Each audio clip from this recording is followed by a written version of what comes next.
O pare, wow, mukhang puyat na puyat ka. Ang lalaki ng mga mata mo. Ano ba nangyari pare? Oh, itong misis ko.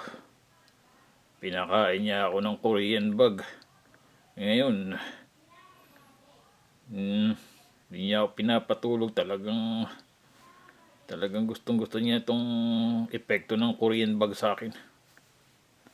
Oh, ganun ba? Pwede ba ako makahingi ng Korean bag na yan?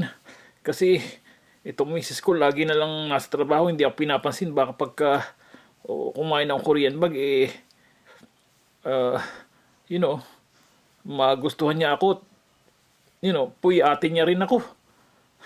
Tako, masarap ata yan ah. Pare, sa simula lang masarap. Pero pag gabi-gabi na, hindi ka na makatulog, lagi na masakit na sa katawan. Saka, kita mo ko, mukha na akong adik nito. Baka ma-Duterte pa ako nito. Ah, ganun ba? Gusto ko rin subukan yan. Ayos yung Korean bag na yan. Nakakain yan. O sige, bahala ka. Eto, ibibigay ko sa'yo, okay?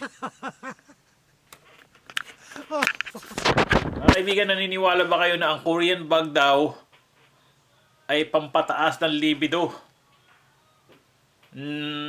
Pampatigas daw. Oh my goodness. Totoo ba yun? So, kung may alam kayo dito, sabihin nyo lang sa akin dahil ako matanda na ako eh. Kailangan ko ng libido mga kaibigan. Dahil alam nyo na, pagka matanda ka na nababawasan na yung libido mo. Baka itong Korean bag ang paraan para tumiga. Para mapaligaya ko ang misis ko lalo. Okay, mag-comment kayo mga kaibigan. At nabibili ba sa internet itong Korean bag na to? May protein ba to? Healthy ba to? Sabihin nyo lang sa akin mga kaibigan dahil kailangan ko ng Korean bag.